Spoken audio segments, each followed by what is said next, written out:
सिया काफी देर तक अपने पापा के सीने से सिमट कर रोती रही। उन्होंने भी कई बार अपनी गलतियों के लिए उससे माफी मांगी। सिया बस करो, ज्यादा रोना तुम्हारे लिए ठीक नहीं है। तभी वहां एकांश की ठंडी और फिक्र भरी आवाज गूंजी। दोनों चौंक कर उसकी ओर देखने लगे। वह दरवाजे के पास खड़ा था। उसके हाथ में कुछ गिफ्ट बॉक्स थे। फिर वह दोनों के करीब आया। उसने सिया को आंख दिखाकर आंसू पोंछने का इशारा किया। सिया ने उसकी आंखों पर गौर किया तो वहां अपने लिए नाराजगी और गुस्सा नजर आया। उसने वो सारे गिफ्ट मदन जी की ओर बढ़ाकर कहा, आपके लिए सिया ने खरीदा है। फिर उसकी ओर मुड़कर बोला, समझाया था ना तुम्हें, रोना नहीं है, तकलीफ बढ़ेगी। उसकी आवाज ठंडी थी मगर एक चेतावनी जैसी। उसकी आंखों की तपिश देखकर सिया ने तुरंत अपनी आंखें साफ कर ली। पापा देखो ना, इसमें क्या है। उसने खुद पर काबू करके उनकी ओर मुस्कुराकर देखा। मदन जी ने एक प्यारी सी मुस्कान के साथ गिफ्ट अनलॉक करना शुरू किया। जैसे ही पूरा गिफ्ट ओपन हुआ, उनकी आंखें खुशी से चमक गईं। लैपटॉप मेरे लिए? लैपटॉप को देखकर वह खुशी से खिल उठे। फिर उन्होंने दूसरा गिफ्ट खोला जिसमें बिजनेस सूट निकला तो उनकी खुशी और बढ़ गई। लेकिन अगले ही पल वह उदास हो गए। मैं इसका क्या करूंगा? लैपटॉप मुझे चलाना नहीं आता, और बिजनेस सूट? अब ऐसी उम्र तो नहीं रही कि सूट बूट पहन कर घूमूं। इस पर सिया से पहले एकांश ने कहा, अंकल कुछ भी सीखने की कोई उम्र सीमा नहीं होती है। लैपटॉप चलाना तो आप सिया से भी सीख सकते हैं। और रही बात सूट बूट की, तो आज के मॉडर्न टाइम में यह कोई बड़ी बात नहीं है। किसी मीटिंग में अगर ये पहन कर जाएंगे तो लोगों को आपका स्टेटस और अट्रैक्ट करेगा। यह सुनकर उनका सीना चौड़ा हो गया। वह भी मुस्कुराकर बोले, बात तो तुम्हारी सही है। फिर उन्होंने सिया की ओर जिज्ञासा भरी नजरों से देखा। तुम सिखाओगी ना बेटा? क्यों नहीं पापा, वैसे भी आज बहुत खुशकिस्मती से आपका साथ मिला है, और आज पूरा दिन मुझे यहीं तो रहना है, आपके पास। ये कहते हुए सिया की पलकें भीग गईं। मगर जैसे ही उसने एकांश की नजरें खुद पर महसूस की, उसने अपनी आंखें झुका लीं। फिर उसने लैपटॉप ओपन किया और अपने पापा के नजदीक आकर उन्हें चलाना सिखाने लगी। पापा भी बहुत रुचि लेकर सीख रहे थे। सिया को भी मजा आ रहा था। उसके लिए सबसे खुशी की बात यह थी कि पहली बार वह अपने पापा को एक नए रूप में देख रही थी। वह रूप जिसके लिए वह बचपन से तरसी थी। एकांश भी उन दोनों के सामने सोफे पर बैठा उन्हें खुश देखकर मुस्कुरा रहा था। बीच बीच में कुछ नए टिप्स देता जिससे अनुभव और बेहतर हो जाता। लैपटॉप के नए नए फीचर उन्हें पता चलने लगे। लेकिन तभी अस्पताल से एक इमरजेंसी कॉल आया और एकांश को जाना पड़ा। उसके जाने के बाद सिया अपने पापा के पास ही बैठी रही। उन्होंने आज का अपना सारा काम कैंसिल कर दिया। वैसे तो पापा का बहुत बड़ा बिजनेस नहीं था, वह किसान थे, लेकिन उसी से उन्हें इतनी आमदनी हो जाती थी कि जीवन आराम से गुजर जाए, जरूरतें पूरी हो जाएं। कम पढ़े लिखे होने के कारण वह आधुनिक जमाने और बदलती रीति रिवाज से थोड़े अनजान थे, और अब उन्हें अपनी प्यारी बेटी मिल गई थी जिससे वह खूब सीख रहे थे और उस पर अपना स्नेह लुटा रहे थे। कुछ देर बाद चाची भी खाने पीने की चीजें देकर उसकी देखभाल करने लगी। एकांश हॉस्पिटल पहुंचा तो काम में ऐसा उलझा कि किसी को कॉल करने तक की फुर्सत उसके पास नहीं रही। फाइनली शाम को उसे छुट्टी मिली और वह सिया को लेने उसके घर पहुंचा। शाम को हॉल में जैसे ही उसने कदम रखा, उसके कानों में हंसी और ठहाकों की गूंज सुनाई दी। उसने नजर उठाकर देखा तो वहां महफिल जमी थी। सिया अपने पापा के साथ सोफे पर बैठी थी। बाकी सोफों पर परिवार के सदस्य, चाची चाचा, उनके बच्चे और कुछ मेहमान भी थे। सभी एक एक करके अपना फनी एक्सपीरियंस शेयर कर रहे थे। तभी मदन जी की नजर एकांश पर गई। उन्होंने इशारे से उसे अपने पास बुलाया। देखो ना बेटा, हम सब यहाँ अपना अपना फनी अनुभव बांटकर हंस हंस कर पागल हो रहे हैं। तुम भी बताओ, तुम्हारे साथ भी कभी ऐसी कोई घटना हुई है जिसने तुम्हें गुदगुदाया हो? उनकी ओर देखते हुए एकांश की नजर सिया पर गई। वह भी उत्सुक होकर उसे देख रही थी। वह मुस्कुराते हुए वहां आराम से बैठा और अपना एक्सपीरियंस साझा किया। उसकी बातों ने सबको गुदगुदा दिया। वाह बेटा, यह बात तुमने सही कही है। आजकल लड़का लड़की कहीं भी दिखे तो लोग उन्हें कपल ही समझ लेते हैं। मदन जी हंसते हुए बोले, वही तो अंकल, मैं अपनी कजिन सिस्टर के साथ बाइक पर जा रहा था। वह थोड़ी मजाकिया है तो उसकी बातों पर मुझे हंसी आ रही थी। जैसे ही हम बस स्टैंड पहुंचे, लोग कमेंट करने लगे। जब मैंने कहा कि वह मेरी कजिन बहन है, तो लोगों की शक्ल देखने लायक थी। उन्हें जोर का झटका लगा और उनकी शक्ल देखकर हम वहीं हंस हंस कर लोटपोट हो गए। उसकी बातें सुन सबको फिर हंसी आ गई। ऐसी ही बातें करते करते सबने साथ में डिनर किया। पग फेरे की रस्म तो पहले ही पूरी हो चुकी थी। डिनर के बाद सभी ने खुशी खुशी उन दोनों को विदा किया। ये पहली बार था जब सिया मायके से खुश होकर कहीं जा रही थी, वरना हमेशा उदास होकर जाती थी। फिर भी अपने पापा से गले मिलकर जैसे ही जाने लगी, उसकी पलकें फिर भीग गईं। उन्होंने मुस्कुराते हुए उसे बाय कहा। एकांश के साथ कार में बैठकर वह मायके से ससुराल के लिए रवाना हो गई। एकांश ड्राइव कर रहा था और सिया सुकून भरी मुस्कान के साथ गाड़ी के बाहर देख रही थी। फिर उसने एक चमक के साथ उनकी ओर देखा। Thank you very much. उसके यह कहते ही वह चौंक कर उसकी ओर मुड़ा। क्यों? मैंने ऐसा क्या किया? सिया ने गहरी मुस्कान के साथ कहा। आपने आज मुझे मेरा मायका दिलवा दिया, जो मेरा होकर भी मेरा नहीं था। हर रिश्ता धुंधला था। आज भी सारे एहसास ताजा हो गए, सारे अपने मिल गए। एकांश ने उसकी आंखों पर गौर किया। पहली बार उनमें बेहद सुकून था। वह बस मुस्कुराया और ड्राइव पर फोकस करने लगा। कुछ देर बाद उसने बिना उसकी ओर देखे कहा, बहुत कुछ हमारा होता है, लेकिन उसकी अहमियत हमें सही वक्त पर ही पता चलती है, वरना आंखों के सबसे करीब रहने वाली चीजों को भी हम अनदेखा कर देते हैं। हाँ, बिल्कुल सही कहा। उसने भी सहमति जताई। दोनों घर पहुंचे। देर हो चुकी थी, इसलिए कंचन जी दरवाजा बंद करके सो चुकी थी, लेकिन एकांश के पास घर की डुप्लीकेट चाबी थी। बस दोनों कमरे में गए। फ्रेश होकर बेड पर आए। वह अपनी साइड लेट रही थी, तो एकांश ने कहा, सुबह जल्दी उठकर हमारा बैग पैक कर देना। वह चौंक कर उसकी ओर मुड़ी। क्यों, कहीं जाना है? हाँ, कल हम मुंबई जा रहे हैं। मैं तुम्हें वहां शिफ्ट करके वापस आ जाऊंगा। उसके इतना कहते ही वह एकदम से चौंक कर बैठ गई। मैं मुंबई नहीं जाऊंगी। वह एकदम से घबरा गई। उसके माथे से पसीना टपकने लगा। डर के मारे उसकी सांस रुकने को थी। तुम्हें जाना होगा, एकांश ने सीरियस होकर कहा। उसने भी नाराजगी और गुस्से के साथ उसे घूर कर देखा। मैंने कहा ना, मैं कहीं नहीं जाऊंगी, और आप मुझे मुंबई क्यों भेज रहे हैं? उसने बेचैनी और गुस्से के साथ कहा। एकांश ने उसे ठंडी नजर से देखकर कहा, क्योंकि तुम्हारी पढ़ाई अभी कंप्लीट हो चुकी है। पायलट बनने के लिए तुम्हें सीपीएल ट्रेनिंग पूरी करनी होगी, जिसके लिए तुम्हारे पापा ने मुंबई में फॉर्म अप्लाई किया है। यह सुनकर वह और भड़क उठी। मुझे इस बारे में और कोई बात नहीं करनी। मैं कहीं नहीं जा रही। उसने गुस्से में कहा।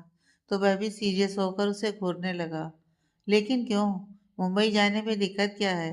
माँ, तुम अपना कैरियर बनाने जा रही हो। तुम ऐसे कैसे अपने कैरियर को इग्नोर कर सकती हो? आखिर तुम मुंबई जाने से इनकार क्यों कर रही हो? बात क्या है? एकदम से उसका इनकार कर देना एकांश को सही नहीं लगा। मुंबई का नाम सुनते ही उसका चेहरा तनाव, डर और घबराहट से भर गया था। ये सब एकांत साफ देख पा रहा था और जानना चाहता था कि इसकी वजह क्या है। अब इस बात को खत्म करने के लिए वह गुस्से में बोली, मुझे किसी को कुछ नहीं बताना और ना ही इस बारे में बात करनी है। मुझे नहीं बनना पायलट, ना ही कुछ करना है। बस मुझे मेरे हाल पर छोड़ दो। अपनी बात खत्म करके उसने उसके आगे हाथ जोड़ दिए और अपनी जगह पर लेट गई। चादर से अपना मुंह छुपा लिया, क्योंकि वह अपनी आंखों से बहते आंसुओं को उसे दिखाना नहीं चाहती थी। लेकिन अपनी साइड बैठा एकांश अब भी उसे घूर रहा था। वह चादर के अंदर छुप गई थी। फिर भी उसके भीतर हो रही कंपन और हलचल देखकर एकांश समझ पा रहा था कि वह रो रही है। चादर के अंदर छुपी सिया घुटन के साथ रो रही थी। उसके चेहरे पर डर और दर्द एक साथ झलक रहे थे। उसने रोते हुए मन ही मन कहा, नहीं जाना मुझे, मुंबई नहीं जाऊंगी। उस हैवान के पास वह भूखे भेड़िए की तरह इंतजार में होगा। जैसी उसकी जंगली नज़र मुझ पर पड़ेगी, एक बार फिर मेरे सामने आ जाएगा। और मुझ में इतनी हिम्मत नहीं कि मैं फिर एक बार उस जानवर को अपनी आंखों के आगे बर्दाश्त करूं। फिर वह बिना आवाज किए घुटन के साथ अंदर ही अंदर रोती रही। एकांश ने उसकी हालत को महसूस करते हुए कहा, सिया, दवाई खा लो। अगर रो रही हो तो चुप हो जाओ। मगर उसने कोई जवाब नहीं दिया। रोते रोते वह सो गई। फिर आधी रात को उसे अपने पेट पर किसी का स्पर्श महसूस हुआ। उसने आहिस्ते से पलकें उठाकर देखा। सामने एकांश था। जो बहुत सावधानी से उसके जख्मों की सफाई कर दवा लगा रहा था। उसका स्पर्श बहुत कोमल और सुखमय था। मैं कुछ ना बोल सकी, बस उसे देखती रही। एकांश बहुत आहिस्ते आहिस्ते उसके जख्मों पर मलहम लगाते हुए पूरी तरह सतर्क था कि उसकी नींद न खुले। लेकिन वह तो पहले ही जाग चुकी थी और सब देख रही थी। जब भी वह उसकी ओर मुड़कर देखने को होता तो सिया आंखें बंद कर लेती। अच्छे से दवाई लगाने के बाद वह सारी चीजें समेटकर अपने साइड चला गया और बेफिक्र होकर सो गया। जख्मों पर दवाई लगने से सिया को भी आराम महसूस हुआ और एक बार फिर उसकी आंख लग गई। सुबह आंखें खोली तो बाहर से किसी लड़की के गुस्सा करने की आवाजें आ रही थीं। उसने दूसरी साइड देखा, एकांत सब वहां नहीं था। वह उठकर बेड पर बैठी और अपने पेट पर हल्का दर्द महसूस हुआ। फिर रात का सुकून याद आया। कैसे एकांत ने उसके जख्मों पर दवाई लगाई और वह राहत महसूस कर रही थी। वह आहिस्ते से बिस्तर से उठी और दरवाजे के पास आई। उसने बाहर हॉल की तरफ देखा तो एकांत खड़ा नजर आया। वह तैयार हो चुका था। उसके सामने एक लड़की बहुत गुस्से में उस पर चिल्ला रही थी। एकांश, तुमने बहुत गलत किया, मेरे साथ धोखा दिया तुमने। अगर तुम्हें महान बनने का इतना ही शौक था तो मुझसे सगाई क्यों की? क्यों मेरे साथ शादी के सपने देखा करते थे और शादी की तारीख तय होने से पहले ही किसी और से शादी कर ली? वह लड़की गुस्से में पागल होकर उस पर चिल्लाने लगी। उसके शब्दों को सुनकर सिया के पैरों तले से जमीन खिसक गई। उसे अपनी आंखों पर यकीन नहीं हुआ। वह लड़की गुस्से में आगे बढ़ी और एकांश का कॉलर पकड़ लिया। चुप क्यों हो एकांश? जवाब दो। तुमने कहा था ना, सगाई हो गई है तो शादी भी बहुत जल्दी कर लेंगे। तुम खुद शादी का जोड़ा मेरे पास लेकर आओगे। लेकिन तुमने क्या किया? मेरे सपनों को तोड़कर इस लड़की से शादी कर ली जो पहले से बदनाम थी, जिसकी इज्जत खुद नीलाम हो चुकी है। वह बहुत गुस्से में बोली। अब तक एकांश उसके गुस्से को बर्दाश्त कर रहा था क्योंकि उसमें उसे अपनी गलती नजर आ रही थी। लेकिन जैसे ही उसने सिया के बारे में कहा, उसे गुस्सा आ गया। बस बहुत हो गया अंशिका, तुम अपनी हद पार कर रही हो। मानता हूँ जो हुआ वह सही नहीं था, लेकिन तुम्हारा भी कोई हक नहीं है कि तुम मेरी पत्नी के बारे में कुछ भी कहो। उसने अपना कॉलर छुड़ाकर गुस्से में कहा। फिर एकांश उसे आंखें दिखाते हुए, दोबारा मेरे गिरेबान को छूने की कोशिश भी मत करना। अंशिका और भी ज्यादा गुस्से में उसे घूरने लगी। क्या कहा तुमने? तुम्हारी पत्नी? वह व्यंग्यात्मक मुस्कान के साथ बोली। और मैं तुम्हारी नजरों में कुछ नहीं? हमारी दोस्ती, तुम्हारा अपनापन इस लड़की के आते ही खत्म। अब उसकी आंखें एकांश के लिए नफरत और नाराजगी से भरी हुई थी। वह कुछ ना बोला तो उसका गुस्सा और बढ़ गया। ठीक है एकांश, बहुत अच्छा रंग दिखाया तुमने, लेकिन इतना याद रख लो, मेरे सपनों को तोड़कर, मेरे दिल को चकनाचूर करके तुम भी कभी सुकून से नहीं जी पाओगे। वह अपना गुस्सा कंट्रोल नहीं कर पा रही थी। उसने अपनी बाईं हाथ की अंगूठी निकालकर एकांश के चेहरे पर मारी और गुस्से में चिल्लाई। एकांश, आज सिर्फ मेरा दिल नहीं टूटा, तुम्हारी बर्बादी शुरू हो रही है। देख लेना, जिसके लिए तुम इतना महान बन रहे हो ना, वही तुम्हें ठोकर मार कर जाएगी। जो अपनी इज्जत ना बचा सकी वह तुमसे रिश्ता क्या निभाएगी? एक दिन वह तुम्हें भी पूरी दुनिया में बदनाम करके किसी और के साथ भाग जाएगी। तुम कभी चैन से नहीं रह पाओगे। वह गुस्से में उसके ही सामने घुटनों के बल बैठकर उसे बदुआ देने लगी। उसकी बातों से एकांश को गुस्सा आ रहा था, लेकिन वह उसके दर्द को समझ भी सकता था। अंशिका, संभालो खुद को। वह अपने गुस्से को पीते हुए उसे थामने को आगे बढ़ा। वही किचन के सामने खड़ी कंचन जी ये सारा तमाशा देखकर सुलग रही थी और सिया यह सब देखकर बहुत आहत हुई। उसके कारण कोई और भी तकलीफ में है, ये जानकर उसे भी बहुत बुरा लगा। वह रोते हुए बाथरूम में चली गई। बाथरूम का दरवाजा बंद कर फर्श पर घुटनों के बल गिरी और फूट फूट कर रोने लगी। इसीलिए आकाश मुझे मुंबई भेजना चाहता था, पर मैं भी कैसे जाऊं वहां जहां दुश्मन मेरे लिए मुंह खोल कर बैठा है।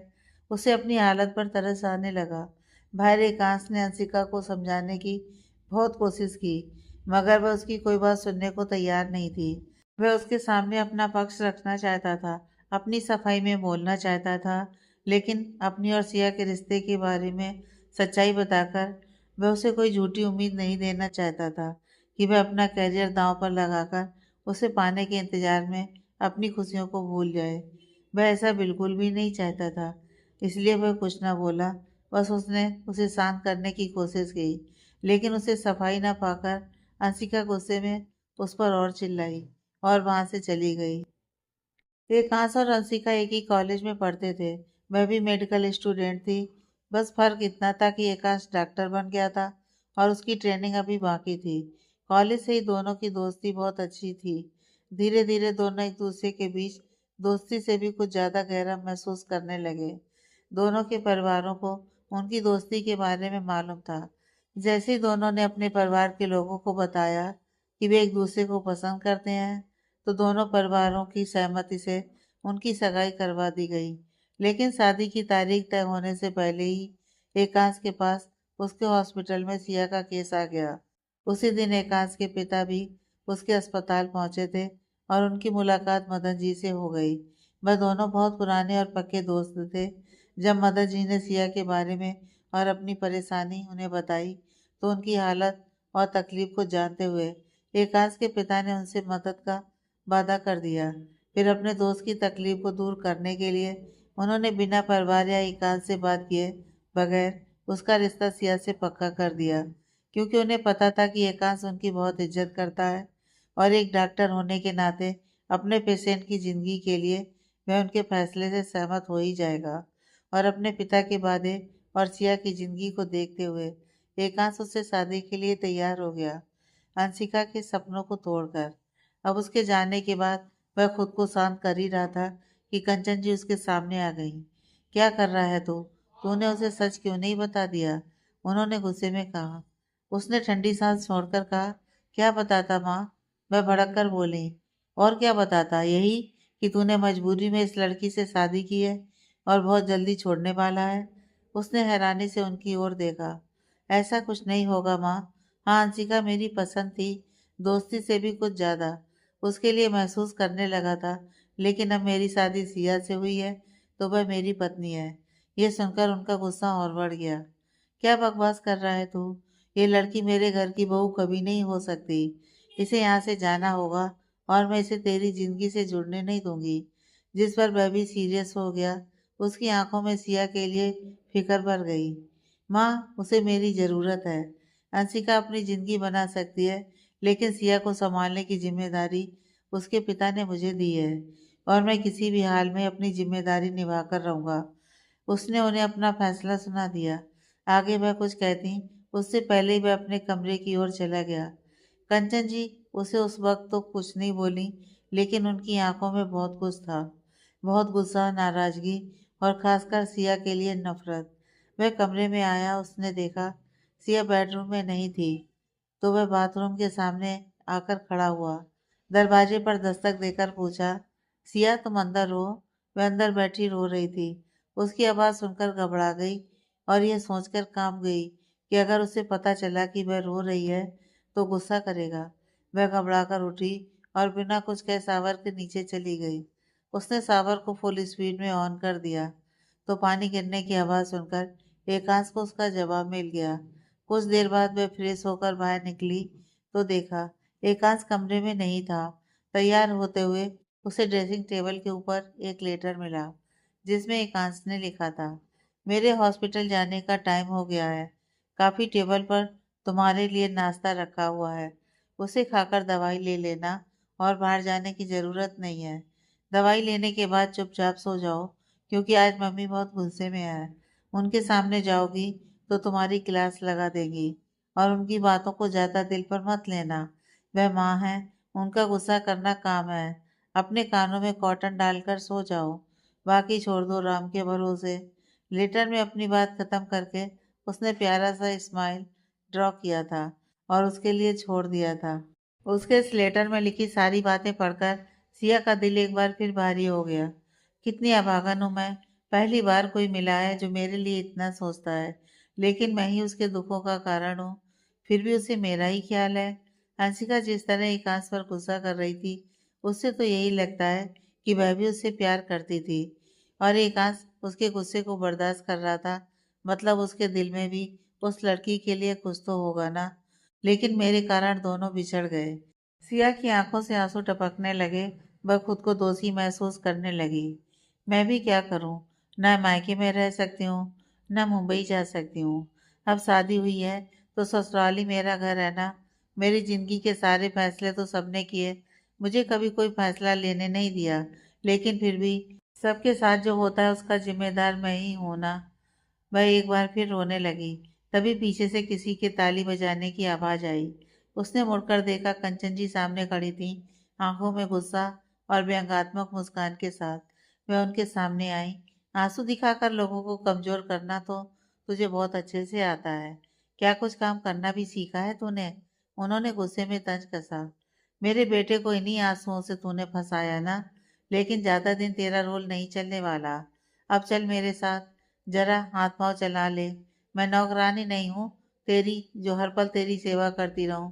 उन्होंने गुस्से में लाल आंखें दिखाकर कहा।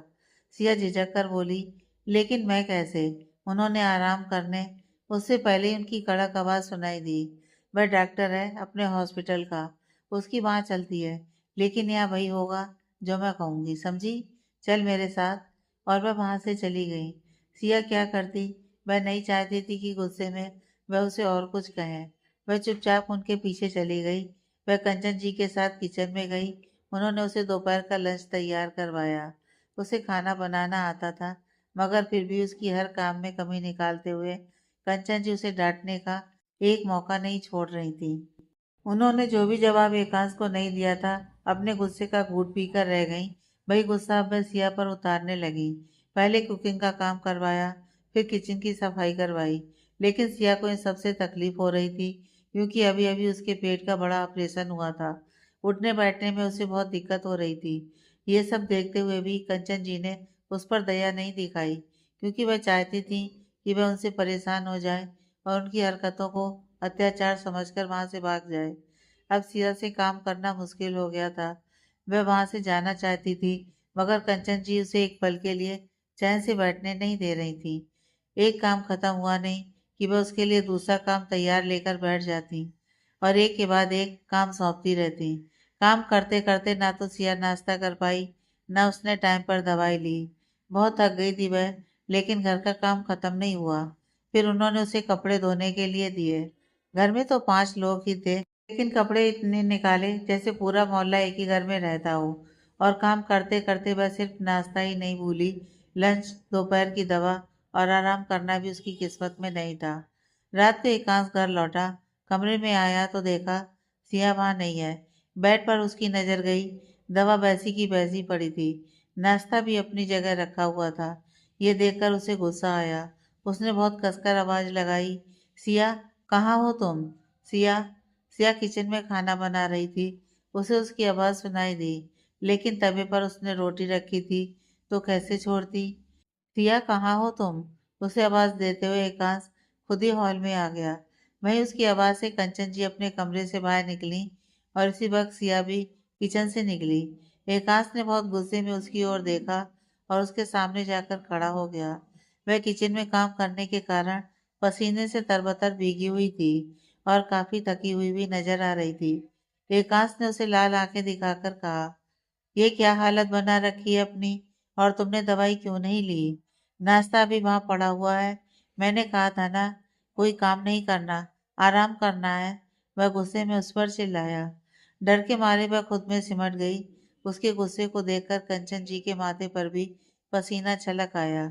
अब जैसे ही उसने उनकी ओर देखा, वह बनावटी मुस्कान लेकर उसके पास आई। देखना एकांश, इसका दिमाग फिर गया है। सुबह से मैं भी इसे बोल रही हूँ कि घर का कोई काम ना करे, अपना ख्याल रखे, दवाई टाइम पर ले, लेकिन इसे तो दवाई ना खाने का बहाना चाहिए। उन्होंने उल्टा उसी की शिकायत लगा दी। एकांश गुस्से में सिया को घूरने लगा। उसे तो अंदाजा भी नहीं था कि उसकी माँ उससे झूठ बोल रही है। सिया ने उनकी इस झूठी बात को सुनकर हैरानी से उन्हें देखा, तो उन्होंने उसे आंखें दिखाकर चुप रहने का इशारा कर दिया। अब तुम चुप क्यों हो, बोलो। जब मैंने तुम्हारे लिए लेटर छोड़ा था तो तुमने उसे पढ़ा ही नहीं और अपनी मनमानी करती रही। वह गुस्से में चिल्लाया। उसे बहुत रोना आ रहा था, शरीर भी दर्द के मारे टूटने लगा। होंठ अपनी सफाई में हिलने लगे, मगर कंचन जी की सुलगती निगाहों को देखकर वह कुछ न बोल सकी। अब यहाँ भूत की तरह क्या खड़ी है? जाना अपने कमरे में, हाथ मुंह धोकर आराम कर। दिन भर तो पूरे कमरे में भटक ही रही है। उन्होंने भी उसे डांट दिया। वह कुछ ना बोली, बस अपनी आंखों से बहते हुए आंसुओं को पोंछती हुई कमरे में चली गई। वहीं उसके वहां से चले जाने पर कंचन जी ने राहत की सांस ली और मक्खन मालिश करते हुए एकांश के करीब आई। तू भी कितना गुस्सा करने लगा है आजकल। हाथ मुंह धो लिया है ना? चल नाश्ता कर मेरे साथ। उन्होंने उसे प्यार से बुलाते हुए कहा और उसकी कलाई पकड़कर डाइनिंग टेबल पर बिठा लिया। फिर किचन से वह सारी चीजें लेकर आई जिन्हें सिया ने तैयार किया था। देख, सारी चीजें मैंने तैयार की हैं अपने हाथों से, उन्होंने अपनी तारीफ में कहा। और तेरी बीबी किचन में क्या कर रही थी पता है? बस सब्जी काटने में मदद कर रही थी और कुछ नहीं किया उसने। और तू बेवजह उसकी इतनी फिक्र करता है, उन्होंने मुंह बिगाड़ कर कहा। लेकिन एकांश की आंखों के आगे सिया का वही थका हुआ चेहरा घूम गया जिसमें बस आराम की चाहत थी। वह उठकर जाने को हुआ तो वह बोली, अरे जाता कहाँ है, एक बार खाना खा लेना। वैसे भी तेरे पापा आज नहीं आने वाले, किसी मीटिंग के सिलसिले में बाहर गए हैं, तो अभी 2-3 दिन वह नहीं लौटेंगे। अब उनकी जिद करने पर उसे डिनर उनके साथ ही करना पड़ा। जब कमरे में आया तो देखा वह कपड़े बदल चुकी थी और बेड पर लेटी हुई थी। लो, दवाई खा लो अब, उसने नरम होकर आवाज दी। मगर कोई जवाब नहीं मिला। उसने फिर से आवाज दी, पर जवाब नहीं मिला। उसने उसे छूकर जगाने की कोशिश की तो पता चला कि वह सो चुकी है। एकांश को बड़ा गुस्सा आया। ये कल तक तो ठीक थी, अचानक इसे हो क्या गया? इतनी लापरवाही कैसे कर सकती है? अगर टाइम पर दवाई नहीं ली तो जख्म जल्दी कैसे भरेंगे? और काम करने से तो उसके जख्म कभी सूख ही नहीं पाएंगे। उसने टेंशन में कहा और गुस्से में उसे घूरने लगा। उसे क्या पता था कि बेचारी दिन भर गधा मजदूरी कर रही थी। पूरा दिन काम कर करके उसकी जान निकाल ली गई थी।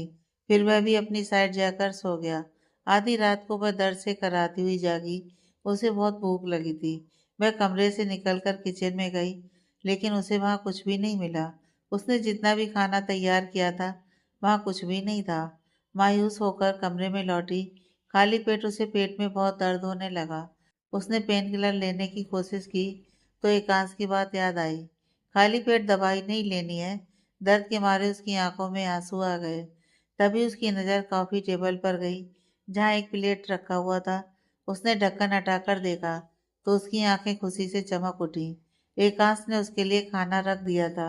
उसकी आंखों से आंसू निकल गए और होठों पर प्यारी सी मुस्कान आ गई। उसने एकांश की ओर देखकर धीमे से कहा, थैंक यू, और जल्दीबाजी में खाने लगी।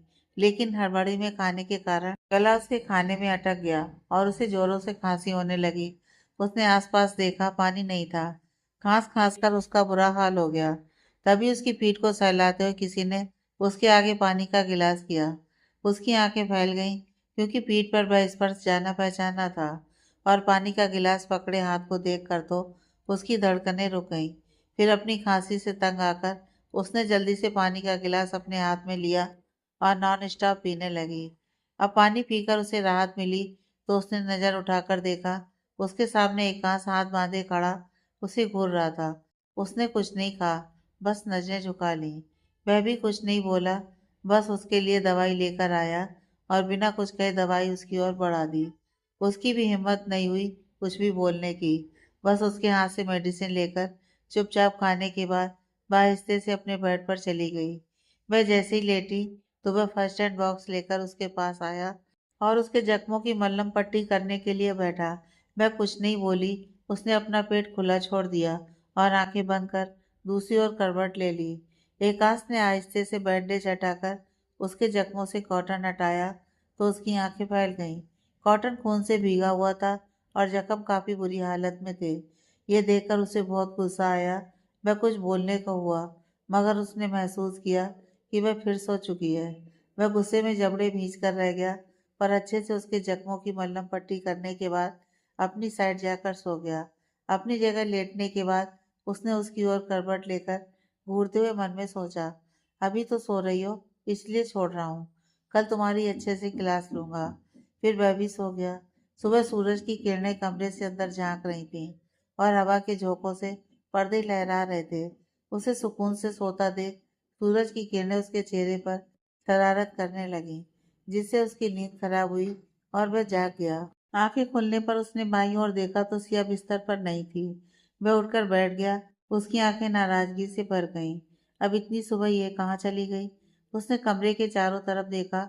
उसे कमरे का दरवाजा खुला नजर आया तो उसकी आंखें सिकुड़ गईं। कमरे के बाहर सिया पिछले गेट से एक बाल्टी लेकर हॉल से होती हुई सीढ़ियों की ओर जाने लगी। 30 लीटर वाली लोहे की बाल्टी थी जिसमें गीले कपड़े थे। भीगे हुए कपड़ों के कारण बाल्टी का वजन और भी बढ़ गया था। उसके पेट के जख्म अभी बहुत गहरा था, इसलिए बाल्टी उठाने में उसे दिक्कत हो रही थी। मगर क्या करती, कंचन जी ने उसे सुबह जल्दी उठकर फिर से वही सारे काम थमा दिए थे। घर की साफ सफाई और ढेर सारे गंदे कपड़े जिन्हें धोकर उसे छत पर सुखाना था। 2 बाल्टी कपड़े सुखा चुकी थी, ये तीसरी थी। उसे भी समझ में नहीं आ रहा था कि इतने छोटे परिवार में इतना कपड़ा आया कहाँ से। लेकिन मरती क्या ना करती, उसके तानों और जली कटी बातों से बचने के लिए उसे ये सब करना पड़ रहा था। वह बाल्टी लेकर सीढ़ी पर धीरे धीरे चढ़ने लगी। कपड़े धोते धोते उसके अपने कपड़े भी गीले हो चुके थे जिनसे पानी टपक रहा था, और सीढ़ी चढ़ते हुए गीलापन होने के कारण उसके पैर फिसलने लगे। फिर भी हिम्मत जताकर सीढ़ी के बॉर्डर को पकड़ते हुए उसके सहारे से वह ऊपर चढ़ने लगी। 10-12 स्टेप ही ऊपर चढ़ पाई थी कि अचानक उसके दोनों पैर एक साथ फिसल गए। पापा! गिरने के डर से उसके मुंह से चीख निकल गई। अगले ही पल उसने महसूस किया कि किसी ने उसे एकदम से थाम लिया है। उससे बाल्टी के गिरने की आवाज सुनाई दी, जो सीढ़ी से लुढ़कते हुए नीचे जा गिरी। खुद को हवा में और किसी की मजबूत बाहों में महसूस कर उसने डरी हुई पलकों को आहिस्ते से ऊपर उठाया। उसकी आंखें फैल गईं। उसे थामने वाला कोई और नहीं, एकांश था। लेकिन उसकी आंखें और चेहरा रक्त रंजित था, जिसे देखकर सिया की सांस थम गई। उसका दिल जोरों से धड़कने लगा। मर गई, अब तो पक्का मुझे डांटेंगे।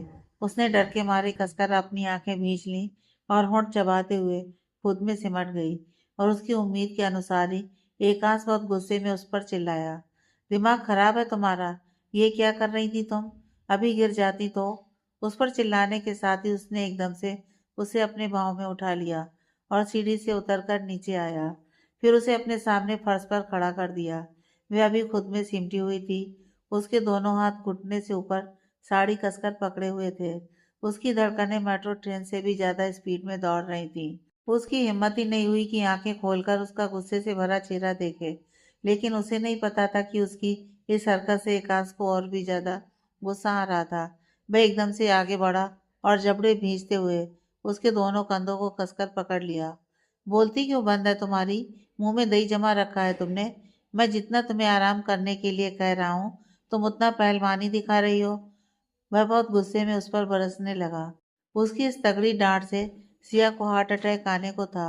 और जैसी उसकी आवाज कमरे में गूंजी, वह कंचन जी तक पहुंची। वह भी घबराकर बाहर निकल आई। बाहर आते ही उन्होंने एकांश को सिया के सामने गुस्से में उबलते हुए खड़ा देखा। बाल्टी सीढ़ी के नीचे गिरी हुई और कपड़े बिखरे हुए थे। उन्हें समझ आ गया कि क्या हुआ होगा। अब उनकी भी हालत खराब होने लगी, ये सोचकर कि अगर सिया ने बता दिया कि उसे ये सारा काम करने के लिए उन्होंने कहा है, तो एकांश उन पर भी गुस्सा करेगा, क्योंकि वह गलत चीज बर्दाश्त नहीं कर सकता। जैसे ही गुस्से में एकांश ने उनकी ओर देखा, उन्होंने एकदम अनजान सा चेहरा बना लिया और उसके सामने आई। क्या हुआ? तू चिल्ला क्यों रहा है उसे? यह पूछकर उन्होंने अनजान नजरों से बाल्टी और कपड़ों की ओर देखा। और यह सब क्या है? वह ऐसे रिएक्ट कर रही थी कि जैसे उन्हें कुछ भी पता ही ना हो। फिर उन्होंने भी सिया को आंखें दिखाते हुए कहा, क्या रे, अभी तेरी तबीयत ठीक नहीं हुई है तो क्या जरूरत है ये सब करने की? ये मत कहना कि ये सब मैंने तुझे कहा है करने के लिए। उन्होंने आखिरी लाइन धमकाने वाले अंदाज में कही।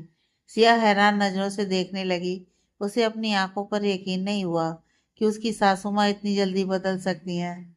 मैंने सोचा नहीं था माँ जी, अपने बेटे के सामने ऐसे बदल जाएंगी। सुबह से ही मुझे खरी खोटी सुनाकर ये सारा काम करवा रही हैं और अभी एकदम से अनजान बन गई। दर्द के मारे सिया का दिल फटने को था। वहीं उसकी खामोशी देखकर एकांश ने फिर गुस्से में कहा, अब उल्लू जैसी शक्ल बनाकर इधर उधर देखना बंद करो और जवाब दो, किसके कहने पर ये सब कर रही हो? उसके यह पूछने पर वह कंचन जी की ओर देखकर बोलने ही वाली थी कि उन्होंने लाल आंखें दिखाकर उसे चुप रहने का इशारा किया। उसे समझ नहीं आया कि वह क्या करे। वह रोते हुए अपने कमरे की ओर भाग गई।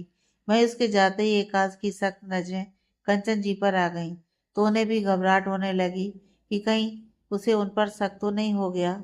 वह उससे आगे कुछ कहता या पूछता उससे पहले ही वह हड़बड़ाकर बोली, अब मैं किचन में दूध चढ़ाकर छोड़ा है, देखती हूँ कहीं गिर ना जाए। और झूठा बहाना करके किचन की ओर तेज कदमों से चल पड़ी। वह मुड़कर कमरे में आया। कमरे के नजदीक आते ही उसे सिया की रोने की जोर जोर से आवाज सुनाई दे रही थी। जैसे ही उसने कमरे में कदम रखा, सिया की आवाज शांत हो गई। उसने गुस्से भरी नजरों से उसकी ओर देखा। वह बेड पर बैठी खुद में सिमटी अपना दम घुटे घुटे रो रही थी। उसे कमरे में आते देख उसने मुंह पर हाथ रखकर खुद को शांत करने की कोशिश करने लगी। वह हाथ बांधे उसके सामने आकर खड़ा हुआ। उसने डरी हुई नजरों से उसकी ओर देखा। वह फ्रेश नहीं हो पाया था। ब्लैक लोअर और ब्लू टी शर्ट में उसके सामने खड़ा था। डेली स्ट्रिक्ट रूटीन के कारण उसकी फेवरेट मस्कुलर बॉडी बहुत अट्रैक्टिव थी। उस पर उसका गुस्सैल चेहरा उसे और हॉट बना रहा था। सिया कुछ पल को बस उसे देखती रह गई। फिर जैसे ही उसकी गुस्से से लाल आंखों से नजरें टकराईं, उसने अपनी पलकें झुका लीं। वह अपने गुस्से को कंट्रोल करता हुआ उसके सामने आया। सीधे से जवाब दो, क्यों कर रही हो ये सब? जब मैंने तुम्हें कहा है कि तुम्हें सिर्फ आराम करना है, कोई काम करने की जरूरत नहीं है, फिर भी यह सब क्यों? उसकी साइलेंट कोल्ड वॉइस धीरे धीरे वायलेट होने लगी। उसे इस तरह भड़कते देख सिया की हालत और पतली हो गई। वह सर्द नजरों से घूरते हुए उसके और करीब आया और उसके चेहरे पर झुकते हुए उसकी आंखों में अंगारों भरी नजर डालकर बोला, माँ ने कहा था ये सब करने के लिए। चुप मत रहो, जवाब दो। उसे अपनी ओर आते और इस तरह से गुस्सा करते देख वह पीछे हटी और अपनी नजरें झुका ली। मन ही मन सोचने लगी, क्या करूं? अगर मैंने इन्हें बता दिया कि सच में मम्मी जी ने मुझे ये सारा काम करने के लिए कहा है, तो ये जाकर उन पर गुस्सा करेंगे और थोड़ी देर बाद ये तो काम पर चले जाएंगे। फिर मेरा क्या होगा?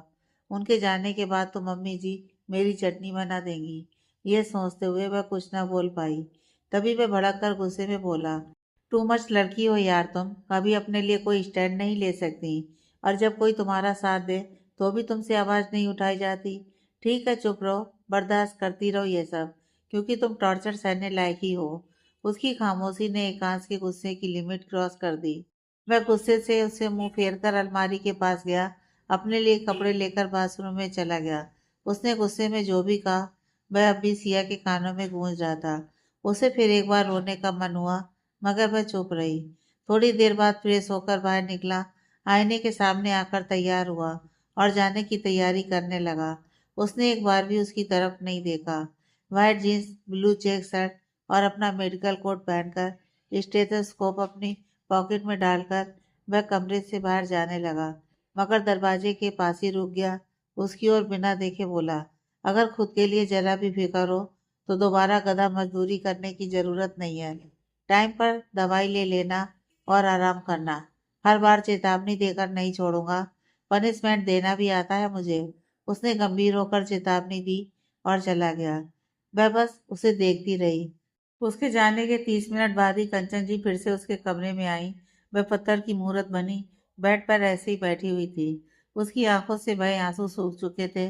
उन्होंने उस पर तीखी नजर डालकर कहा, क्या रे, मुंह बनाकर बैठी है? बाहर का काम कौन करेगा? उसने भी नाराजगी भरी नजरों से उनकी ओर देखकर कहा, उन्होंने कोई भी काम करने से मना किया है, अब मैं कुछ नहीं करूंगी। यह सुनकर वह भड़क उठी, क्यों? तू नहीं करेगी तो तेरे मायके से आए हुए नौकर करेंगे। और तुझे क्या लगता है एकांश ने तुझे काम करने से मना कर दिया तो मैं तुझे सर पर बिठा कर रखूंगी? हाँ रखती, अगर तू अपना मुंह काला न करवा कर बैठी होती। तू बस मेरी नौकरानी बनने के काबिल है, मेरी बहू बनने के नहीं। उनके यह शब्द उसके कलेजे को छलनी कर गए। वह टपकते आंसुओं के साथ उन्हें देखने लगी। ऐसी क्या देख रही है? मैं इस घर में एकांश या उसके पापा की बात तब मानती हूँ जब यहाँ मौजूद होते हैं। उनके ना होने पर इस घर की मालकिन मैं होती हूँ। तो अभी तुझे जो मैं करने के लिए कहूँगी तुझे वही करना है, वरना अभी निकल जा यहाँ से। उन्होंने उसे बाहर का रास्ता दिखाते हुए कहा। फिर कमरे से बाहर जाने को हुई और रुकी। चुपचाप निकल और मेरे लिए लंच तैयार कर। आज मेरी कुछ सहेलियां भी आने वाली हैं, बहुत सी चीजें पकानी है तुझे। उन्होंने उस पर अपनी तीखी नजरें डालकर कहा और वहां से चली गईं। वह बहुत देर तक खामोश अपनी जगह बैठी रही, लेकिन फिर से वे उसके कमरे में आई और उसे दो चार बातें और सुना दी। मजबूरन उसे उनके साथ जाना पड़ा। बाहर उसके लिए खाने का लंबा लिस्ट तैयार था। साफ सफाई तो बस सुबह ही कर चुकी थी। जो कपड़े सीढ़ी से गिरकर गंदे हो गए थे उन्हें भी उसे फिर से साफ करना पड़ा और छत पर सुखाना पड़ा। उसके बाद जब वह किचन में गई तो 10 प्रकार की चीजें बनानी पड़ी। कंचन जी ने उसके हाथों से लगभग 56 भोगी तैयार करवा लिए अपनी सहेलियों के लिए। उन्हें बस उसे सताना था, लेकिन साथ ही उसके हाथ के बने हुए खाने को खाकर उन्हें मजा भी आ रहा था। मन ही मन उन्हें सोचना पड़ा, चाहे कुछ भी करके बैठी हो, लेकिन खाना अच्छा बनाना जानती है। न जाने कहाँ से सीखा है। हाँ, चाची ने तो इसे सिखाया नहीं होगा। दिन भर काम करते हुए आज भी उसे टाइम पर दवाई लेने का मौका नहीं मिला। न वह नाश्ता ठीक से कर पाई, ना ही लंच। जैसे ही एकांश के लौटने का टाइम हुआ, वह हाथ मुंह धोकर अपने कमरे में पहुंची। वह अपने लिए खाना लेकर गई थी। जल्दी जल्दी खाना खाकर दवाई लेकर चुपचाप अपनी जगह सो गई। जब वह लौटा तो कंचन जी ने उसे बाहर ही रोक कर डिनर करवा लिया। वह कमरे में आया तो देखा वह सो चुकी थी। फिर उसकी नज़र कॉफ़ी टेबल पर गई, जहाँ खाने का प्लेट पड़ा हुआ था और साथ में कुछ दवाइयाँ रखी हुई थी, जिनमें से कुछ वह ले चुकी थी। मगर फिर भी उसे ये बात हजम नहीं हुई। कुछ तो हो रहा है मेरे पीठ पीछे। जरूर माँ ही इसके पीछे पड़ी हुई है। मुझे नज़र रखनी होगी। अगली सुबह सिया की आंखें खुली तो पता चला कि एकांश हॉस्पिटल जा चुका है। उसने राहत की सांस ली, ये सोचकर कि आज उसके गुस्से से बच गई। लेकिन कंचन जी उसका पीछा कहाँ छोड़ने वाली थी।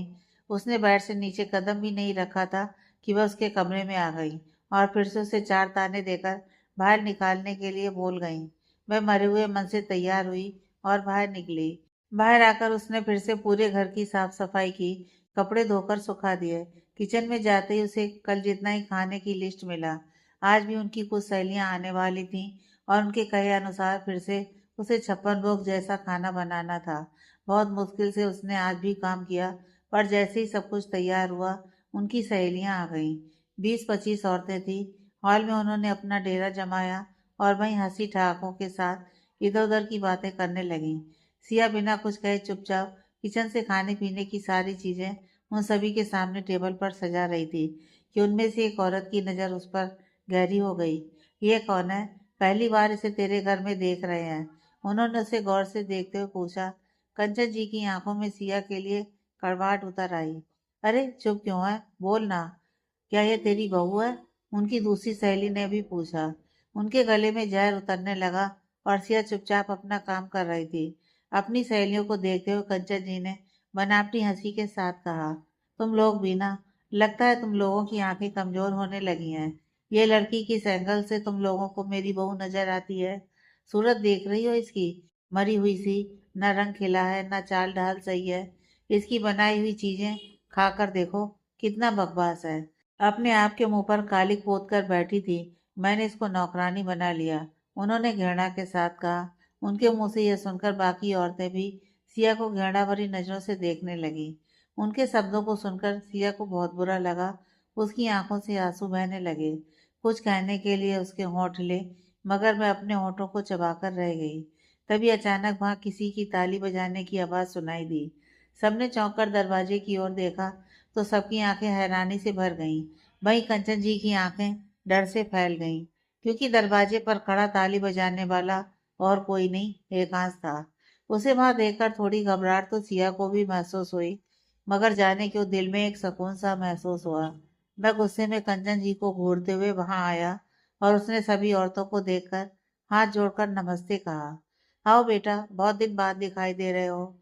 सॉरी, हम भी बहुत दिन बाद आई हैं, एक औरत ने हंसकर कहा। एकांश ने कोई जवाब नहीं दिया, बस सिया के पास गया, उसकी कलाई पकड़कर उसे अपने साथ खड़ा किया। फिर उसने माँ और बाकी औरतों को देखा। ये कौन है, आप लोग जानते हैं? उसने सिया की ओर इशारा करके पूछा। सभी औरतें उसे देख फिर एक दूसरे को और अंत में कंचन जी को देखने लगी। एक औरत ने मुस्कुराकर कहा, हाँ बेटा, ये तुम्हारी माँ की नौकरानी है। उसने गहरी नजरों से उनकी आंखों में देखा तो कंचन जी की नजरें झुक गईं। मम्मी की याददाश्त कमजोर होती जा रही है आंटी। ये इस घर की नौकरानी नहीं, इस घर की बहू है, मेरी पत्नी सिया एकांश वर्मा। गंभीरता के साथ वह जवाब देकर उसने सिया की कलाई पर पकड़ कसी। वह टपकते आंसुओं के साथ उसकी आंखों में देखने लगी। उसके होंठों पर हल्की मुस्कान खिल गई। क्यों? उसे खुद नहीं पता था। बस दिल को सुकून मिला। क्या सच में? सारी औरतें एक साथ खड़ी हो गई और सभी नाराजगी और गुस्से से कंचन जी को घूरने लगी। तुम क्या बकवास कर रही थी कंचन? ये तुम्हारी बहू है और तुमने इसे नौकरानी बताया? उनकी एक सहेली ने गुस्से में कहा। वह कुछ न बोल सकी। कंचन, हमने सोचा नहीं था कि मतलब तुम्हारा यह रूप भी है, अपनी बहू को नौकरानी। उनकी दूसरी सहेली ने भी हैरानी से कहा। अब तीसरी भी गुस्से में उठकर खड़ी हुई। सच में, मैंने तो सोचा ही नहीं था कि तुम कैसे कमी निकाल रही थी अपनी बहू का। अरे ये तो कितना अच्छा खाना बनाती है। हमारी बहू को सिखा सिखा कर थक गई। आज तक उसे ठीक से चाय बनाना नहीं आया और इसने तो जैसे हमारे लिए 56 भोग ही तैयार कर दिए हैं। मैं कसम खाकर कह सकती हूँ, इसमें कुछ भी तुमने नहीं बनाया है। चौथी भी उठकर खड़ी हुई। कंचन, हमें नहीं पता था कि तुम्हारे परिवार में अभी क्या चल रहा है, लेकिन ये बात तो बहुत गलत है कि अपनी बहू को बाहर वालों के सामने तुम बेइज्जत कर रही हो। अरे बहू से कोई नाराजगी है तो उसे पर्दे के अंदर निपटाओ। बाहर ऐसे बहू को बदनाम करना सही नहीं है। उसकी बदनामी तुम्हारी बदनामी के बराबर है। एक एक करके उनकी सारी सहेलियां उनकी गलती पर उन्हें चार बातें सुनाने लगीं और सभी नाराज होकर वहां से चली गईं। कंचन जी की आंखें गुस्से से लाल हो गईं। वह खुद को अपमानित महसूस करने लगी। उन्होंने गुस्से से भीगी पलकों से एकांश को घूरते हुए कहा, मिल गई तेरे कलेजे को ठंडक। तूने मुझे मेरी सहेलियों के सामने बेइज्जत किया। जिस पर एकांश ने भी कहा, और आप जो कर रही थी, क्या वह सही था? हाँ, तो क्या गलत कहा मैंने? ये किसी भी तरह से लगती है कि ये मेरी बहू हो सकती है? तूने भले ही इसके माथे पर अपने नाम की मोहर लगा दी हो, लेकिन मैं इसे अपनी बहू कभी नहीं मानूंगी और ना ये कभी मेरे दिल में रह पाएगी। अब तो और नहीं, उन्होंने बहुत गुस्से में टपकते आंसुओं के साथ कहा और अपने कमरे में चली गईं। एकांश को उनकी आंखों में सिया के लिए बेइंतहा नफरत दिखाई दी। उसने कुछ नहीं कहा। उसने सिया की ओर देखा तो वह खुद ही घुटन के साथ रो रही थी, यह सोचकर कि उसके कारण उसकी सासू माँ की बेइज्जती हुई। वह अपने कमरे में गई और खामोश बैठी रही। ना उसने दवाई ली, ना कुछ खाया पिया। एकांश ने उसे बहुत समझाने की कोशिश की, मगर उसने कुछ सुना ही नहीं। अगली सुबह उसकी आंखें खुलीं। हर रोज की तरह वह तैयार खड़ा था और साथ में उन दोनों का बैग भी। जल्दी से फ्रेश होकर तैयार हो जाओ, हमें निकलना है, उसने अपनी घड़ी की ओर देखकर कहा। वह उसे सवाल भरी नजरों से देखने लगी तो उसने झुंझलाकर कहा, बहुत हो गई तुम्हारी बहानेबाजी। ट्रेनिंग से बचने के लिए घर पर मजदूरी कर रही हो, लेकिन कुछ काम नहीं आने वाला। तुम्हें मुंबई में ट्रेनिंग नहीं लेना ना? इट्स ओके, लेकिन तुम्हें पायलट बनना है, मतलब बनना है, और तुम्हारी ट्रेनिंग फुर्सतगंज उत्तर प्रदेश में होगी। उसने इतना कठोर होकर फैसला सुनाया कि वह एक शब्द न बोल सकी। क्या मेरा पायलट बनना इतना जरूरी है? उसने हिम्मत बटोरते हुए पलकें उठाकर उसकी ओर देखा। वह बेहद ठंडी नजरों से उसे देख रहा था। हाँ, बहुत ही ज्यादा जरूरी है, उसने गंभीर लहजे में जवाब दिया और कठोर आंखों से उसे देखने लगा। उसकी इस गंभीरता को देखकर उसे समझ में नहीं आया कि कैसे उसे रोके। फिर बमुश्किल वह अपना गला तर्क करते हुए बोली, और अगर मैं पायलट बनने से साफ इनकार कर दूं तो? इस सवाल के साथ उसने उम्मीद से उसकी आंखों में देखा। एकांश की नजरें उस पर और गंभीर हो गईं। उसके जबड़े कस गए। तो तुम्हारा मेरी जिंदगी में कोई स्थान नहीं होगा। हमारा सारा रिश्ता खत्म हो जाएगा। अगर तुमने मेरी बात नहीं मानी तो अपना रास्ता देख सकती हो, उसने कठोरता के साथ जवाब दिया और बाहर चला गया। वह बस टपकते हुए आंसुओं के साथ उसे देखती रही। उसकी आंखों में कई शिकायतें थीं। क्यों कोई मेरे दिल की बात नहीं समझता? मैंने मुंबई जाने से मना किया तो मुझे उत्तर प्रदेश भेज रहे हैं। कैसे समझाऊं उन लोगों को कि मैं अपने गांव से बाहर जाना नहीं चाहती? जितना मैं दुनिया से दूर रहूंगी, उतना उसकी नज़र से बची रहूंगी। क्या करूं मैं खुद में बड़बड़ा ही रही थी कि दरवाजे पर दस्तक महसूस कर उसकी नज़र उस ओर चली गई। मैं भी उसे घूर रहा था। उसे समझ आ गया कि उसके लिए आगे कुआं पीछे खाई तैयार है। वह कुछ ना बोली, गुस्से में बेड से उतरी और फ्रेश होकर तैयार हो गई, और उसके तैयार होते ही वह नाश्ता और दवाई लेकर उसके सामने बैठ गया। अंदर ही अंदर गुस्से से उसका दिल जल रहा था। फिर भी बिना कुछ कहे उसने चुपचाप नाश्ता किया और दवाई ले ली। वह उसे अपने साथ लेकर कमरे से बाहर निकला। बाहर कंचन जी गुस्से में उबल रही थी। ये क्या है रे? मैं यहाँ घर का थोड़ा सा काम करवाती हूँ, तुझे बड़ा बुरा लगता है, और ये वहां जाकर ट्रेनिंग करेगी? क्या इसे वहां फूलों पर बिठाया जाएगा? वह दोनों को देखते ही कंचन जी उन पर बरसने लगी। एकांश ने उनके गुस्से को नजरअंदाज कर बस इतना जवाब दिया, मम्मी चूल्हा बर्तन करने के अलावा भी दुनिया में बहुत कुछ है करने के लिए, और वहाँ ट्रेनिंग कैसे हो क्या होगा मुझे पता है। मैं वहाँ इसके लिए रूटीन भी तैयार कर दूंगा। वहाँ के सीनियर्स को भी इसकी कंडीशन के बारे में समझा दूंगा, तो इसे कोई भी ओवरलोड नहीं देगा। उसके इस जवाब से उनका दिल और जल गया। एकांश ने ठंडी सांस ली और आगे बोला, किचन और घर का काम तो अंत से लेकर अनंत तक औरत करती ही रहेगी। अगर मैं चाहता हूँ कि मेरी पत्नी रिश्ते निभाने के साथ अपने सपने को भी पूरा करे तो इसमें दिक्कत क्या है? पापा ने भी तो आपको मौका दिया था, बस दादी की वजह से आप कुछ नहीं कर पाई। लेकिन मैं नहीं चाहता कि मेरी पत्नी के साथ ऐसा हो। उसके स्तर पर उनका चेहरा और जहरीला हो गया। अपना ख्याल रखिएगा, मैं इसे वहां सेटल करके 1-2 दिन में लौट आऊंगा। अपनी बात यहीं खत्म करके उसने उनके पैर छूकर आशीर्वाद लिया। सिया के पास कोई चारा नहीं था। मैं भी आशीर्वाद लेने उनके पैर की ओर झुकी तो उन्होंने गुस्से में अपने कदम खींच लिए और मुंह दूसरी ओर कर लिया। ठीक है, अगर तेरी यही मर्जी है तो तेरी पत्नी जहां भी जाए, जिए या मरे, मुझे क्या। ये कहकर वह वहां से मुंह फेर कर चली गई। लेकिन उनके शब्दों ने सिया के कलेजे को लहूलुहान कर दिया। उसकी आंखों में आंसू भर गए। उसके टपकते हुए आंसुओं को देखकर एकांश को गुस्सा आया, मगर वह जा चुकी थी। वह सिया से कुछ कहने को हुआ तो वह अपनी आंखों से आंसू साफ करते हुए घर से बाहर चल पड़ी। वह भी उसके पीछे दोनों का बैग पकड़ कर आया। दोनों घर से बाहर निकले। उसने उसे पैसेंजर सीट पर बिठा दिया, दोनों के बैग को कार की डिक्की में रखा और खुद ड्राइविंग सीट पर बैठा। दोनों वहां से रवाना हुए। वह ड्राइव कर रहा था। उनकी गाड़ी अपने गंतव्य की ओर बढ़ रही थी और कार के अंदर एकदम खामोशी फैली थी। सिया कार से बाहर देख रही थी। उसकी आंखों से आंसू अब भी टपक रहे थे। वह कंचन जी की बातों को अपने दिमाग से निकालने की कोशिश कर रही थी, मगर उनके शब्द कांच के टुकड़ों की तरह उसके कानों में चुभ रहे थे। फिर उसे पीछे छोड़ता हुआ अपना घर और शहर दिखाई दिया। उसके दिल में और दर्द उठा। मुश्किल से ये हसीन लम्हे मिले मुझे। मैं अपनों के बीच थी, लेकिन हमेशा मुझे बेगानों की तरह दूर कर दिया गया। आज जब मुझे मेरे अपने मिले तो उनसे भी दूर हो रही हूँ। जाने क्या लिखा है मेरी किस्मत की लकीरों में, जो अपनों का साया मिलकर भी मुझसे छिन जाता है। पायलट बनना सिर्फ पापा का ही नहीं, मेरा भी सपना था। मुझे भी ऊंची उड़ान पसंद है, आसमान की आज़ादी पसंद है। लेकिन मेरी उस आज़ादी के बीच मेरा एक दुश्मन खड़ा है, जिसकी ओर मैं जाना नहीं चाहती। मैं घुटन महसूस करती हुई मन में सोच रही थी। फिर उसकी नज़र सुहाग चूड़ियों से भरी हुई अपनी कलाई पर गई और उसे अपने हाथ में गहरे रंग की रची मेहंदी दिखाई दी। उसके हाथों की मेहंदी का रंग इतना गहरा था कि उसकी हाथों की लकीरें धुंधली पड़ गई थीं। कहते हैं मेहंदी रंग लाए तो पिया का प्यार ज्यादा मिलता है, लेकिन मेरे पति तो खुद मुझे खुद से दूर कर रहे हैं। इस रिश्ते में प्यार नहीं, एहसान की झलक दिखाई देती है। लेकिन मुझे हमेशा से चाहत प्यार की है, मेहरबानी की नहीं। उसने भीगी पलकों से एकांश की ओर देखा, जो सामने सड़क पर ध्यान दे रहा था। अब दोनों का लंबा सफर शुरू हुआ, मगर पूरे सफर के दौरान दोनों में कुछ खास बात नहीं हुई।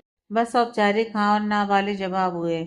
उसके बुझे हुए चेहरे को देखकर एकांश ने मन में कहा, जानता हूँ बहुत कुछ है तुम्हारे दिल में, मुझे कहना भी चाहती हो, लेकिन मैं बोलने का मौका नहीं दे रहा, क्योंकि मैं जानता हूँ तुम्हारे दिल का डर तुम्हें आगे बढ़ने नहीं दे रहा।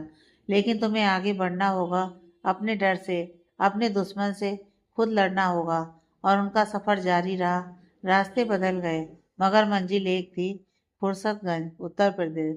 सुबह का वक्त था, आसमान पर हल्की धुंध और खेतों से उड़ती मिट्टी की खुशबू। दूर तक हरे भरे खेत और बीच में खड़ा विशाल ट्रेनिंग अकादमी का गेट। सिया ने जैसे ही एकांश के साथ भीतर कदम रखा, सामने चमचमाते सफेद छोटे छोटे एयरक्राफ्ट कतार में खड़े नजर आए। अंदर से कॉरिडोर में कैंडिडेट्स की गूंज, कड़क इंस्ट्रक्शन की आवाजें और टेक्निकल मैप्स की भरी दीवारें, सब कुछ नया और रोमांचक था। गांव जैसी सादगी और हवाई जहाजों की आधुनिक दुनिया का ये मेल उसकी धड़कनें तेज कर देता है। वह सिया को लेकर सबसे पहले हॉस्टल पहुंचा। हॉस्टल के मैनेजर मिस्टर मुकुंद से उसकी बात हुई। उन्होंने सिया से जुड़ी कुछ जानकारी ली और उसे उसके कमरे की चाबी दे दी। अभी 2-3 दिन आपको उस कमरे में अकेले रहना होगा, क्योंकि आपको जिसके साथ रूम शेयर करना है वह लड़की अभी छुट्टी पर है, उन्होंने सावधानी से कहा। जानता हूँ ये पॉसिबल नहीं है, लेकिन क्या मैं सिर्फ आज के लिए उन्हें अपने साथ अपने रूम में रोक सकता हूँ? मैं इनका हस्बैंड हूँ, एकांश ने संकोच के साथ पूछा। मुकुंद मुस्कुराए और बोले, वैसे तो ये मैनेजमेंट के खिलाफ है, लेकिन फिर भी आपसे मेरी बात और मुलाकात दोनों हो चुकी हैं, इसलिए आप सिर्फ आज के लिए उनके कमरे में रह सकते हैं, क्योंकि आप उनके हस्बैंड हैं। पर कल के लिए आप सामने की बिल्डिंग से एक रूम बुक कर लीजिए। इस पर एकांश ने खुश होकर कहा, जी बिल्कुल, थैंक यू सो मच। फिर वह सिया के साथ उसके कमरे के सामने आया। उसके दोनों बैग उसने ही पकड़ रखे थे। सिया ने दरवाजा खोला और दोनों कमरे के अंदर गए। कमरा बेहद खूबसूरत था। ब्लू कलर की पेंट, चारों तरफ दीवारों पर अलग अलग प्लेन की तस्वीरें लगी थीं। किसी में फ्लाइट उड़ान भरते दिखाई दे रहे थे, तो किसी में लैंड होते हुए। कहीं हेलीकॉप्टर की तस्वीरें थीं, तो कहीं चिनूक की। फर्नीचर के नाम पर दो सिंगल साइज बेड थे, दोनों साइड टेबल और एक एक अलमारी। दोनों बेड के बीच एक लैम्प टेबल था। पूरे कमरे पर नजर दौड़ाते हुए वो दोनों बेड के करीब पहुंचे। सिया एक बैग लेकर अपने कपड़े अलमारी में रखने को पहुंची, तो एकांश आंखें दिखाते हुए उसके सामने आ गया। लंबा सफर तय करके आई हो, आराम की जरूरत है, जाकर आराम करो। उसने बैग उसके हाथ से ले लिया। सिया ने नजरें थोड़ी छोटी करके कहा, 200 लोगों के कपड़े नहीं है, इसे मैं भी रख सकती हूँ। फिर मुंह फुलाकर अपने बेड पर बैठ गई। फिर उसकी नज़र खिड़की पर गई। उसने मुड़कर देखा और काफ़ी कंफर्टेबल नज़ारा देखा। बाहर झकझोर देने वाली ठंडी हवा आ रही थी। उसके खुले लंबे बाल हवा में लहराने लगे। उसने सुकून से सामने देखा। सबसे पहले हरे भरे खेत दिखे और खेतों के बीच छोटी छोटी झोपड़ियाँ। उसके पार एक विशाल जंगल था, जिसकी घनी छाया से मन में अजीब सी उलझन उठी। वह नजरें झुकाकर सिर्फ खेतों को देखने लगी। खेतों के किनारे एक प्यारा सा तालाब था। पानी दूर से ही साफ और कंचन सा दिख रहा था। यह सारा माहौल देखकर उसके होंठ खेल उठे। कैसी लगी ये जगह? एकाश के ठंडे स्वर ने उसका ध्यान खींचा। वह उसके बराबर खड़ा था, सामने देख रहा था। सिया ने नजर झुकाकर कहा, जगह तो बहुत खूबसूरत है, मगर जंगल। एकाश मुंह मुड़ाकर बोला, तुम्हें यहाँ ट्रेनिंग लेनी है, जंगल से क्या काम? तुम्हें कोई शिकार करने नहीं भेजेगा। सिया झुंझलाकर बोली, ये क्या है, 200 लोग जंगल में शिकार? आप हमेशा ऐसी बातें क्यों बोलते हो? एकांत मुस्कुराया, हाथ बांधते हुए उसके नजदीक आकर झुका और कहा, क्या करूं, मेरी बीवी सवाल ही ऐसा करती है कि मुझे ऐसे जवाब देने पड़ते हैं। उसकी हरकत से सिया की सांस अटक गई, धड़कनें तेज हो गईं। वह हल्के से हट गई। मुझे अपना काम खुद करना अच्छा लगता है, और यह जगह वाकई बहुत खूबसूरत है, मगर जंगल से डर लगता है, उसने नरम आवाज में कहा। ठीक उसी वक्त उसका फोन रिंग हुआ। किसी पेशेंट का कॉल था। एकांश ने फोन उठाया और बात करने लगा। सिया फिर से बाहर देखने लगी। सूरज की सुनहरी किरणें खेतों पर पड़ रही थीं। घास की बूंदें मोतियों सी चमक रही थीं। दूर कस्बे की छोटी सी गली से जानवर निकले, बकरियां और उनके छोटे बच्चे। उन्हें देखकर सिया और उत्साहित हो उठी। उसका मन कर रहा था कि वह भी उन सभी के बीच जाकर प्रकृति की खूबसूरती को करीब से देखे। तभी एकांश की आवाज आई, तुम्हें आराम करने को कहा है ना? क्या तुम्हें बेड पर पटक कर सोना पड़ेगा? सिया गुस्से में उसे देखी। पैर पटकते हुए चादर लेकर लेट गई। खड़ूस डॉक्टर एनी टाइम मुझे मरीज के जैसा फील करवाते हैं, वह बढ़ बोली। पर उसकी बात एकांश ने सुन ली। वह मुस्कुराया और सिया चादर में अपना चेहरा छुपा ली। वहीं अकादमी के बाहर एक ब्लैक कार आकर रुकी। शीशा नीचे हुआ और अंदर से एक शख्स निकला। चीते जैसी भूरी आंखें, घनी आईब्रो, गोरा रंग और बहुत सख्त होंठ। उसकी शैतानी आंखें पूरे चेहरे को विलन वाला लुक दे रही थी। उसने डेविल स्माइल के साथ अकादमी के गेट नेम प्लेट को देखा और कहा, सिया, इस बार भी तुमने मुझसे दूर भागने की बहुत कोशिश की, बट देखो, मैं तुम्हारा पता लगा ही लिया। तुम्हें क्या लगा तुम मुंबई से वापस चली जाओगी और मैं तुम तक नहीं पहुंच पाऊंगा? उसकी आवाज में एक अलग सा जुनून था।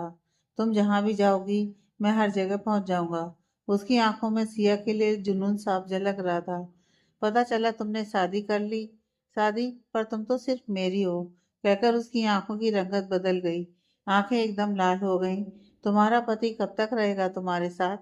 ट्रेनिंग के लिए उसे तुम्हें अकेला छोड़ना पड़ेगा। जाने दो, मैं फिर आऊंगा तुमसे मिलने। पिछली बार तुम भाग गई थी, इस बार कहाँ जाओगी? वह रहस्यमय मुस्कान के साथ बोला और शीशा ऊपर कर कार से चला गया। एकांश के पास गुस्से में सोई सिया को इस बात की भनक भी नहीं थी कि उसकी रातों की नींद हराम करने वाला शख्स फिर से उसकी जिंदगी में आ चुका है। दूर दूर तक अंधकार का साम्राज्य था। कहीं से हल्की रोशनी आ रही थी, पर आसमान पर निकला चांद बादलों ने चारों तरफ से घेर रखा था, मानो उन पर उनका कब्जा हो। किसी के चीख पुकार की आवाजें सुनाई दे रही थीं। एक अंधेरी हवेली के एक कोने में किसी की धड़कनें तेज थीं। वह अपनी सांसों को किसी के डर में काबू रखने की कोशिश कर रही थी। तभी उसे किसी के आने की आहट सुनाई दी। वह चीखते हुए बोली, छोड़ दो, मेरा पीछा छोड़ दो, जाने दो मुझे। वह किसी की परछाई से बचकर भाग रही थी, जोर जोर से चिल्ला रही थी, प्लीज मुझे जाने दो, मेरे सपने टूट जाएंगे, मुझे छोड़ दो। मगर उसे सिर्फ किसी के ठंडे स्वर में गुनगुनाने की आवाज सुनाई दे रही थी, हूँ। इस आवाज को सुनकर उसका खून सूखने लगा। वह बंगले के कॉरिडोर से होते हुए पिलर से टकराती लड़खड़ाती आगे भाग रही थी। अंधेरा होने के कारण सामने का रास्ता उसे ठीक से दिखाई नहीं दे रहा था। जब भी सामने कुछ साफ होता, उसका सिर चकराने लगता। वह ऐसे दौड़ रही थी जैसे नशे में हो। आगे जाते हुए कदम एकदम से किसी चीज से टकराए और देखा कि वह छत से नीचे गिरने वाली है। तभी किसी ने एकदम से उसे थाम लिया और कसकर अपनी बाहों में जकड़ लिया। वह डर के मारे चीख उठी, नहीं, छोड़ो मुझे। अचानक सिया की आंखें खुली। वह उठकर बैठ गई। उसकी सांसें और धड़कनें दोनों तेज थीं। माथे के साथ पूरा बदन पसीने से भीग चुका था। उसे सांस लेने में दिक्कत होने लगी क्योंकि उसका गला पूरी तरह सूख गया था। उसने पानी के लिए इधर उधर देखा, तब उसे पता चला कि वह बुरा सपना देखकर उठी है। लैम्प टेबल के पास जग रखा था। उसने गिलास में पानी लिया और आहिस्ते आहिस्ते पीने लगी। सांसें तेज होने के कारण उसे पानी पीने में दिक्कत हो रही थी। फिर उसे एकांश का ख्याल आया। उसने तुरंत सामने देखा। सामने वाले बेड पर एकांश सो रहा था। कमरे में ब्लू कलर की लाइट जल रही थी। हल्की रोशनी थी। उसकी नज़र खिड़की की ओर गई। बाहर अंधेरा था। अंधेरे को देखकर उसकी सांसें अटकने लगीं। खिड़की में लगे पर्दे लहराते हुए बहुत अजीब लग रहे थे, जैसे उनके पीछे से कोई झांक रहा हो। उसकी धड़कनें एक बार फिर बढ़ गईं। उसने चादर ओढ़कर सोने की कोशिश की। उसे याद आया कि दोपहर में एकांश ने उसे जगाने की बहुत कोशिश की थी, मगर दवाई के असर से वह बिल्कुल नहीं उठी। उसने खुद में सिकुड़कर सोने की कोशिश की, मगर बार बार उसकी नजरें खिड़की की ओर उठ रही थीं। सपने में देखा हुआ सब उसे दोबारा नजर आने लगा। उसका दिल डर से भर गया। वह धीरे से अपने बिस्तर से उठी और एकांश के नजदीक आई। उसके चेहरे के आगे हाथ हिलाकर चेक किया कि वह गहरी नींद में है या जाग रहा है। उसके ऐसा करने पर एकांश से कोई रिएक्शन नहीं मिला। चैन की नींद सो रहे एकांश को अपने पास हलचल महसूस हुई। जब उसने आंखें खोलकर अपने सीने की ओर देखा तो उसकी आंखें चौड़ी हो गईं। सिया डरी हुई थी। उसकी बगल में लेटकर आहिस्ता आहिस्ता उसके सीने में चिपक रही थी। कहीं जग तो नहीं गया, ये चेक करने के लिए जैसे उसने उसकी आंखों की ओर देखा, एकांश ने तुरंत आंखें कसकर बंद कर ली। उसने एहसास नहीं होने दिया कि वह जाग चुका है। अब सिया उसके सीने से और चिपक गई। एकांश को उसकी बढ़ी हुई धड़कनें, गर्म सांसें अपने दिल के करीब महसूस होने लगीं। सबसे ज्यादा तो सिया के बदन की कपकपी ने उसे समझा दिया कि वह हद से ज्यादा डरी हुई है। उसे समझ आ गया था कि जरूर उसने या तो बुरा सपना देखा है या अपने अतीत को याद किया है। जब उसने कोई हलचल नहीं की तो सिया ने उसका बायां हाथ अपनी कमर के पीछे क्रॉस कर लिया और भी नजदीक आ गई। गिरने के डर से उसने अपना चेहरा उसके गले के नीचे छुपा लिया। उसके कांपते होंठ एकांश के सीने को छूने लगे। एकांश के दिल में कोमल एहसास जगा। उसकी भी धड़कनें तेज हो गईं और दिल में अजीब सी गर्माहट उठने लगी। पहली बार वह उसे इतना नजदीक महसूस कर रहा था। सिया की खुशबू उसे प्रभावित करने लगी। कुछ देर बाद उसने महसूस किया कि वह सो चुकी है। उसने आंखें खोलकर उसे देखा। वह डरी हुई थी, उससे लिपटी हुई थी। नींद में भी उसके चेहरे पर डर साफ दिखाई दे रहा था। उस मासूम चेहरे पर डर देखकर एकांश को अच्छा नहीं लगा। उसने आहिस्ता से चादर ली और उसे भी ढक दिया। फिर उसे अपनी ओर और नजदीक कर लिया। नींद में भी वह खुद को उसकी बाहों में सुरक्षित महसूस करने लगी। उसके चेहरे से डर के बादल हट गए और प्यारी सी मुस्कान आ गई। उसके सीने पर गाल रगड़ते हुए वह निश्चिंत और गहरी नींद में सो गई। अपनी बाहों में उसे बेफिक्र देखकर एकांश को भी अच्छा लगा। वह प्यारी सी मुस्कान के साथ उसके चेहरे को निहारने लगा। उसे निहारते हुए नन्हे नन्हे विचार उसके दिल में उठने लगे। उसके मखमली होठों को देखकर उसके दिल में तितलियां उड़ने लगीं। मन हुआ कि उसके होठों को चूम ले। इस नजदीकी में एक अलग ही सुकून था। उसके चेहरे की कशिश उसे अपनी ओर खींच रही थी और पता ही नहीं चला कब उसने उसके होठों पर अपने होठ रख दिए। उसके ऐसा करते ही उसके दिल में सिया के लिए एहसास और गहरा हो गया। उसके होठों के रास्ते सिया उसके दिल में उतर गई और न जाने कब वह भी गहरी नींद में सो गया। सुबह उसकी आंखें खुली। सिया अभी भी उसके सीने पर बेफिक्री से सो रही थी। उसे सुकून से सोते देख एकांश के दिल को राहत मिली। आज उसे पता चला कि पति होने का एहसास क्या होता है। पत्नी को सुरक्षित महसूस करवाने में कितनी खुशी होती है। उसके चेहरे पर सुकून देखकर दिल को ठंडक मिली। फिर उसने देखा कि सिया जागने लगी है। वह तुरंत दूसरी ओर मुंह करके ऐसे सोने की एक्टिंग करने लगा जैसे कुंभकर्ण की नींद काट रहा हो। सुबह की हल्की धूप पर्दे से छनकर कमरे में आ रही थी। सिया धीरे धीरे नींद से जागी तो खुद को एकांश की बाहों में पाया।